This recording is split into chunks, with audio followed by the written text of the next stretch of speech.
Capital Markets. Reservations and brasserie dining information available at Hilton.com.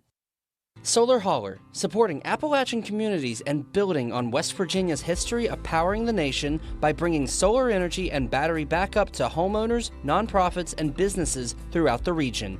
More at solarholler.com.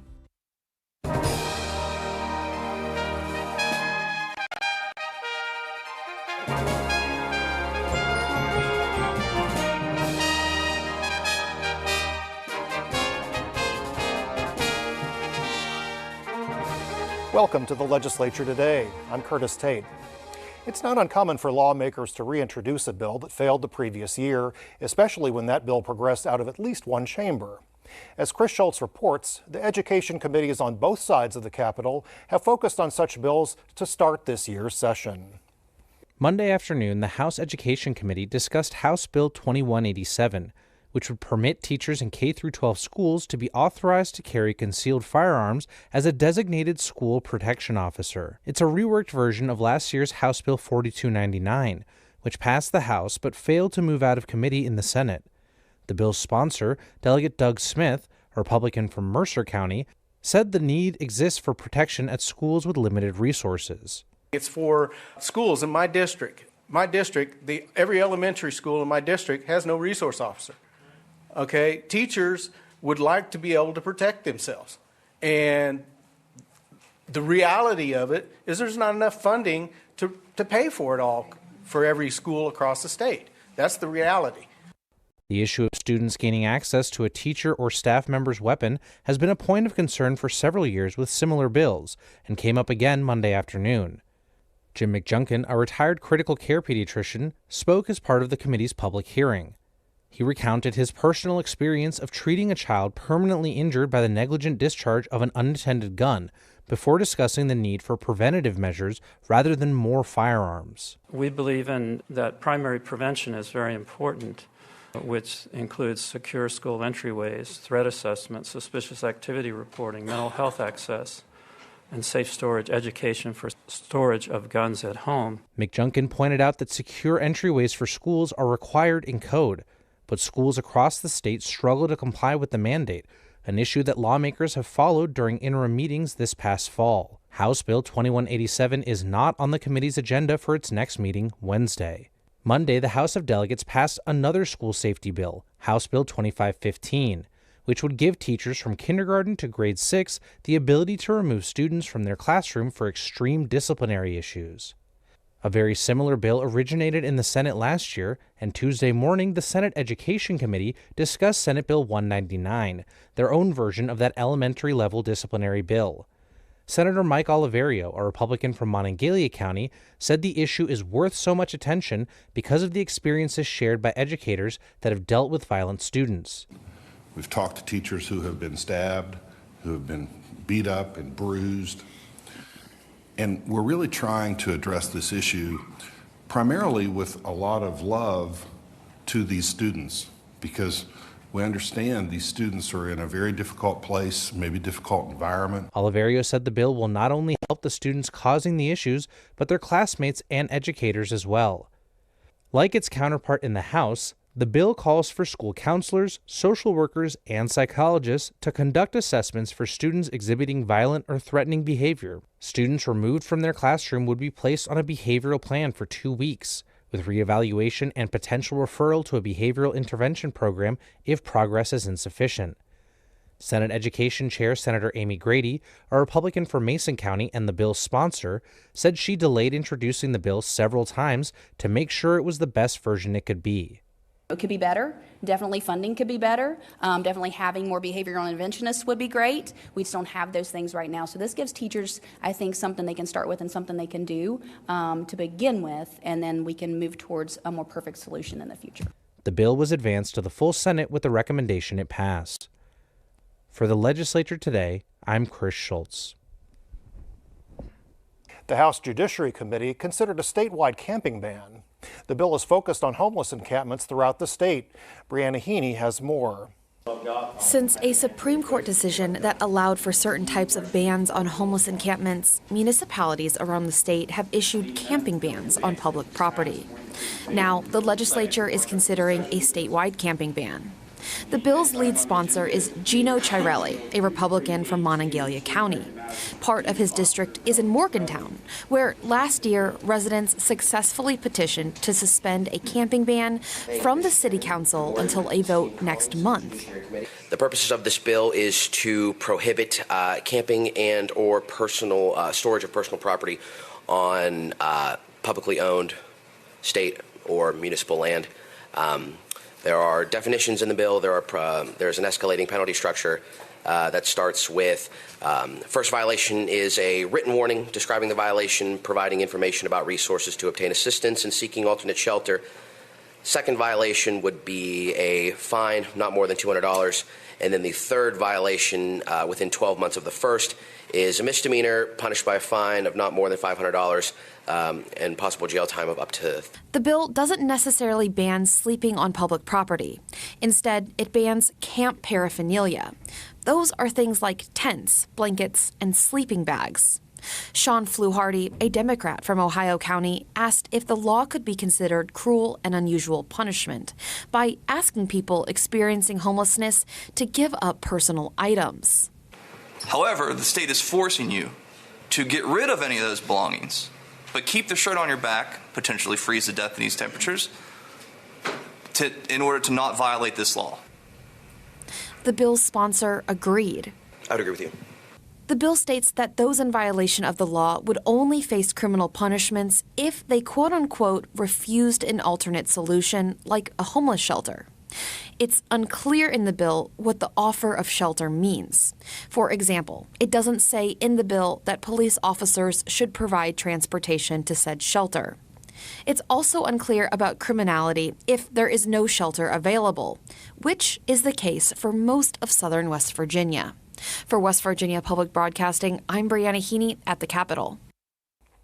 The House of Delegates passed two bills pertaining to criminal justice today. House Bill 2217 would clarify prison terms for crimes of conspiracy against the state and make a prison sentence mandatory for felony convictions. House Bill 2362 would allow law enforcement officers who complete training from the state's Commissioner of Corrections to bypass some certification requirements to become a correctional officer. Both bills passed by a verbal majority vote and now head to the Senate for further consideration. Students at Marshall University recently spoke up on the future of the school's many diversity, equity, and inclusion, or DEI-related programs. As Randy Yohe reports, the campus rally also brought out students concerned that their majors and minors may not lead to the career paths they once expected. Randy worked with student journalists from Marshall to prepare this report. More than 150 students chanted and rallied before a march across campus. Students like Parkersburg senior Matthew Lebo, who worried about the future of the Office for Student Success at East Hall and its diverse programs that help many simply adjust to a new environment. They have different centers available for LGBTQ people at Marshall, for racial minorities at Marshall, to enable them to find a place of community on campus, to feel welcome, to help them through struggles for living in what is a very hostile state towards a lot of marginalized communities. West Virginia Governor Patrick Morrisey, a Republican, was a prime protest target. He issued an executive order his first full day in office banning state funding from any West Virginia entity that has DEI programs. That includes Marshall University, and it's West Virginia legislators that determine how that funding will be allocated. Among the campus crossing crowd was McDowell County graduate student Donald Hansberry. In 2021, Hansberry ran for Marshall's homecoming court on a diversity, equity, and inclusion platform. Hansberry had a message for those who pull the state purse strings. Well, I wrote a letter to the Capitol already about some of the ways I feel about the issues. But one thing that I would love to say about my legislators is take a deeper look at who you are impacting and kind of what that legislation that you're trying to challenge is really doing for the people of the state that you're in charge of. Many of those protesting felt the same way as recent Marshall graduate Lillian Ramseyer, worried that the loss of programs that support and offer security to those who are marginalized will cause irreparable damage. We may be over-exaggerating and nothing can change, but I highly doubt that that will happen. We already have laws in place that you cannot discriminate discriminate against people. So getting rid of this is it's really just pandering to, the right. It's not just concerns over funding or collapse of DEI programs that these students have come out to protest. There are a number of executive orders on the federal and state level that are garnering concern. Ella Hiles, a senior from Ohio, was one of many who rallied and marched out of concern for career futures.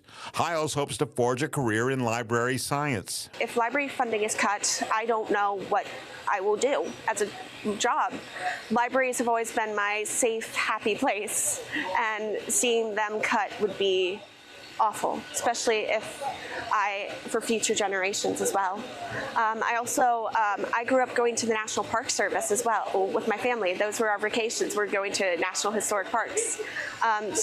With the national park funding cuts happening right now, and it's effectively shutting them down to a minimum level, that is so detrimental to everyone across the country.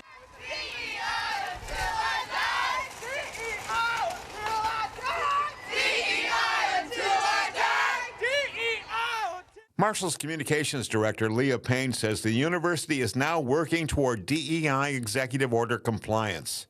Students like Matthew Lebo worry that compliance will go against what he sees as true Mountain State values. It is critical that West Virginia maintains our place as a state bound by love and acceptance for people. We are a state that is famous for helping your neighbor no matter what.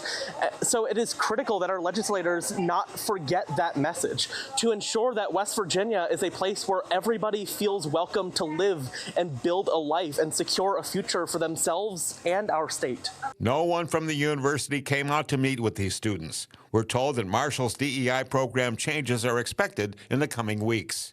For the Legislature Today, I'm Randy Yohe in Huntington.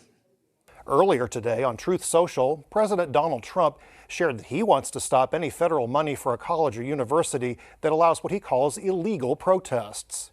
He said agitators will be imprisoned or deported. He also threatened to expel American students. There were also rallies at the Capitol. Brianna Heaney has more.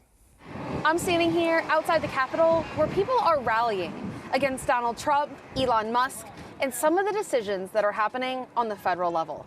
Ralliers spoke out against specific things like the firing of federal employees and attacks on transgendered people.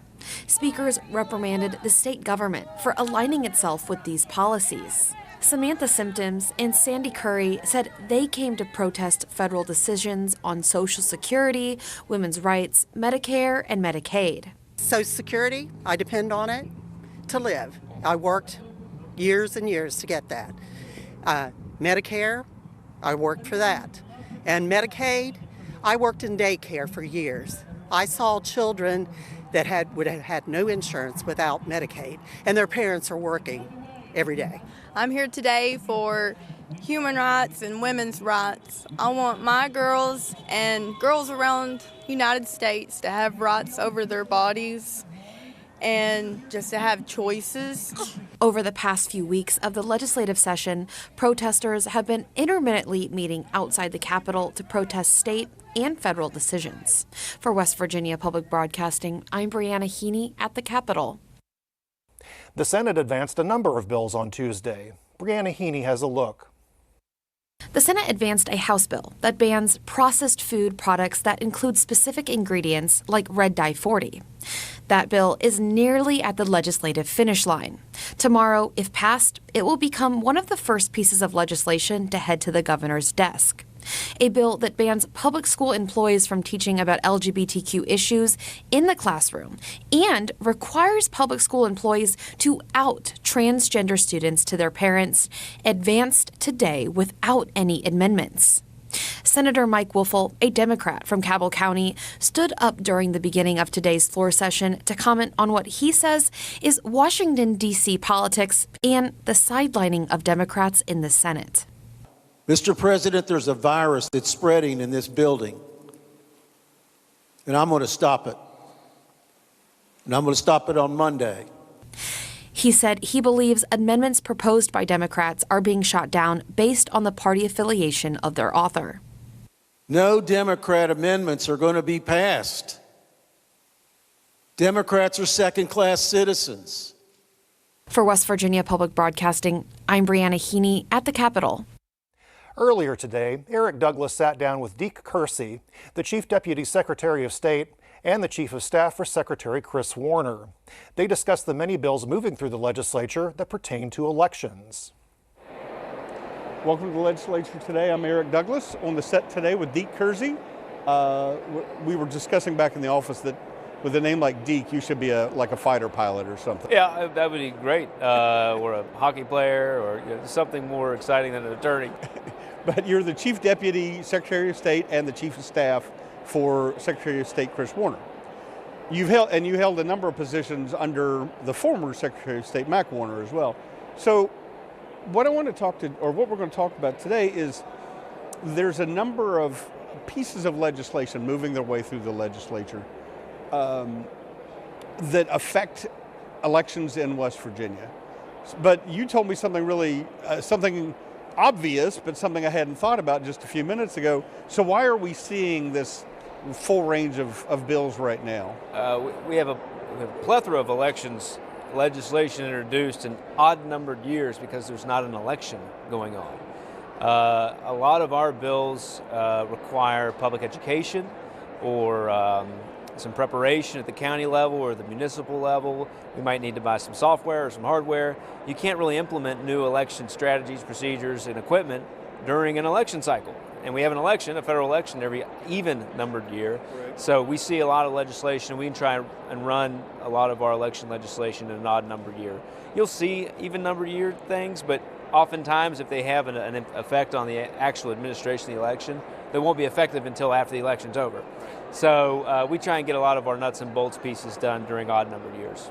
Now, I haven't had the pleasure of interviewing Secretary Chris Warner yet. I did talk to Mac Warner a few times.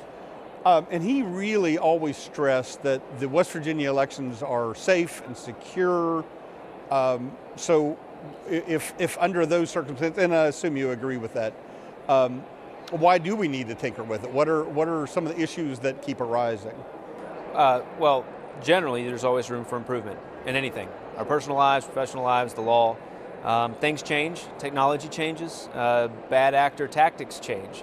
So depending on which problem you're trying to solve, the law may not be caught up with something like technology or a new tactic, or maybe a convenience that came out of the last election that you identified this is a problem and maybe we can make it a little bit easier. For example, there's a bill running right now that would require municipal elections to be held on a county election schedule. Normally municipal elections happen in June of an odd-numbered year. Some cities change their election date based on what the locals may want, but for the vast majority of them, that would require a redistricting process, which the state's familiar with every 10 years, but at the local level, you may have a really small municipality that elects their local officials by wards. And so wards are like little precincts within a city precinct, but a lot of our cities are smaller than our county precincts. So there's a lot of administrative work and mapping that goes into that. So if municipal elections do have to hop on a county ballot, if those bills pass, they will need some time to do that. Most municipalities have part-time officials. They don't get paid. So they'll need help to do that. So there was an amendment that passed to make that effective in 2032 after the next redistricting. So that's a common sense amendment. It makes sense. But things like that pop up where if we want our cities to have higher turnout, or if you want to reduce the cost on a city to run an election, one of the options right now is to go on the county ballot. I was going to bring that up. So if a city is running an election on its own, it's responsible, or does that still run through the county clerk, or is it responsible for all the costs itself through City Hall, or how does that work? Well, under the bill, and I should make it clear, this is not a Secretary of State bill. There's opposition to the bill, but just that's the way it would shake out if it passed. The county clerk, in most circumstances, would do the election. The city ballot would be added to the municipal or to the county ballot. They can come to some agreements on certain things, like would the city oversee a contest if there's a challenge, or would that be the county? The costs, sharing in the administrative costs of the election, they would negotiate those kinds of things. Poll worker selection, those kinds of things can be agreed on, but the county would really run it. Well, I meant today, without this bill, the city bears the cost of running the entire election themselves. That's right. if they hold it themselves. Some cities are already on the county ballot, but this would require all of them to put that question to their voters by 2032. Okay. So today in the state Senate, I count 6 bills on the calendar. Now, are all 6 of those, were all those originated from your office, or most of them? I think a majority of them are. I don't remember each bill number, but what we're calling our package this year is basically it's election integrity. These are common sense bills, in our opinion, for things that we need to do our job better or for more transparency. For example, there's an electioneering definition bill. Electioneering is when you see a candidate's name in a mailer or on a TV ad or in a radio broadcast, and it's within a certain time frame of an election, and it may say good things or bad things about the candidate. There's a gap in our law, and it doesn't include disclosures for things made on social media. Now, there's an argument that could be made that if you put a Facebook post up or a Twitter post up or an X post, and it mentions a candidate's name, that you're publishing that. But one of the criteria, and this is really in the weeds, one of the criteria is that ad, that advertisement that's either bashing or supporting a candidate, has to be targeted at the relevant electorate. Well, how does the Secretary of State's office, with 5 elections divisions employees for the whole office, determine whether an ad on Facebook was targeted to the relevant electorate? Well, we can look and we can ask Facebook to share information, but it's like pulling teeth. And by the time you get the answer, the election's over. So we're adding some of those kinds of things into that bill. There's a couple campaign finance regulation changes, things of that nature, just messing with the nuts and bolts to see if we can increase some transparency on some disclosures. There's an AI bill, artificial intelligence bill, where right now in state code, it's unregulated. So if I run an ad against Eric for state legislature and have you talking but say, I don't like kitties, or I hate puppies, or whatever it might be, I don't have to put a disclaimer on that it's a fake video. But there are a number of states that have a regulation. We're not prohibiting the speech. It just simply asks that if you do create a video that's not real, that's fake, you put, this was created with artificial intelligence. It's just a disclosure bill, so folks know it's not a real video. So there's things like that, nuts and bolts, that we're trying to move through this year. So a couple things that stuck out to me, the electioneering was one, but actually the top bill on third reading today on my list was clarifying eligibility requirements to vote in West Virginia elections. What's that all about? Right now, most of the voter eligibility requirements are in the Constitution, but one is residence. Well, what is residence? What if you have an apartment in town and a ranch outside of town, but you sleep in town 5 days out of the week? Are you a resident of the municipality or not? Now, there's a number of court cases over the last 40, 50 years that have defined residence, and it's synonymous with domicile. Essentially, you have a physical place and you intend to reside there indefinitely. But even now, someone who doesn't live in the election law world, your eyes may glaze over trying to figure out what are all these nuances and these legalese terms. So that bill, part of that is clarifying what those requirements actually are, and just expressly say what the requirement is to be registered to vote. You have to live somewhere physically, and the proof of residence may be a driver's license, where you get your tax returns, where would you receive government assistance checks, where you registered to vote. All of these things go together to show which of these 2 houses, your ranch or your apartment, or your legal residence for voter registration purposes, and a number of other things. But that's really what we wanted to just clarify what it is. Another one that kind of struck out to me, prohibiting ranked choice voting in elections in West Virginia. We don't have it, and I haven't heard anybody asking for it, so I'm not sure why we're prohibiting it. But I think it's a very fair question. It's a good question. So there's a number of advocacy groups in the United States that support ranked choice voting. I think on paper and in theory it sounds nice, right? You have they call it an instant runoff. But right now in West Virginia, you don't have that problem. It's not a state level problem, but it can be at the municipal level. So it's a uniformity issue. The municipalities can change a charter on the time, manner, and place of their elections, and they have that authority to do that. So if, for example, the city of Charleston passes ranked choice voting, but they run their election concurrently with the county clerk now would be responsible for a regular straight election where the majority wins, the plurality could win, and then have to do a ranked choice city election. It's a difficult administration. It's a little complicated. You understand the theory behind it, but Secretary Warner's position on this is essentially what we have right now works. Why try and fix it? Nobody's asking for it, but if a municipality does it, then it becomes a problem. We have a uniformity issue. All right. It still seems like we're outlawing something before. Sure. And John Schott, the former chair of the House Judiciary, he always said, what problem are we solving? There's nothing wrong with being proactive, and that's the idea here. Before these interest groups start spending money in West Virginia to try and encourage a municipality to do it, we wanted to make sure that if it is in fact going to be a problem, we don't have to address it at the state level. Fair enough. One is still on first reading, but relating to election law violation complaints and procedures, and I'll just a quick warning, we're about 2 minutes. So, but what are those procedures? What are we talking about with? We're essentially synthesizing what's in law and legislative rule now, and it makes our job a little easier to get information. If I get a complaint that Eric did something against the election law, we already have the authority to subpoena records. We have the authority to make you appear at a hearing, an administrative hearing.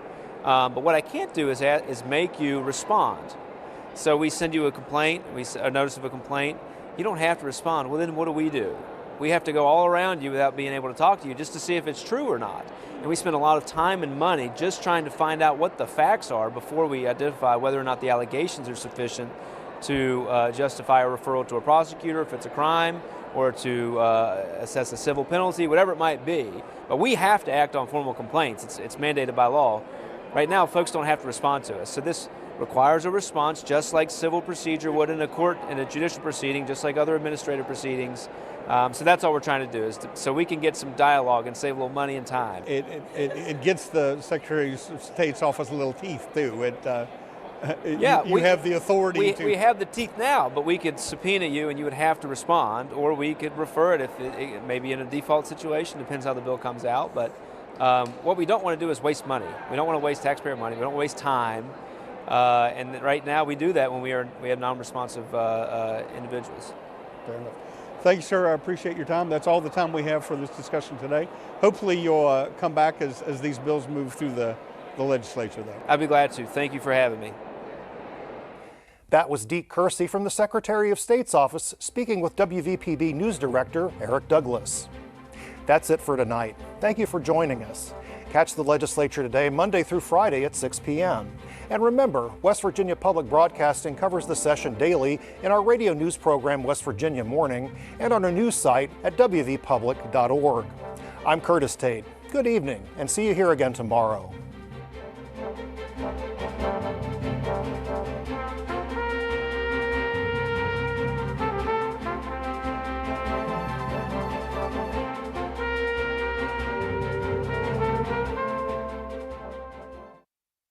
Support for the Legislature Today is provided by West Virginia University, offering education, healthcare, and the opportunity to achieve career success since 1867. Information at wvu.edu. Embassy Suites by Hilton Charleston, an all-suite hotel and conference center minutes from Yeager Airport and Capital Market. Reservations and brasserie dining information available at hilton.com. Solar Holler, supporting Appalachian communities and building on West Virginia's history of powering the nation by bringing solar energy and battery backup to homeowners, nonprofits, and businesses throughout the region. More at solarholler.com.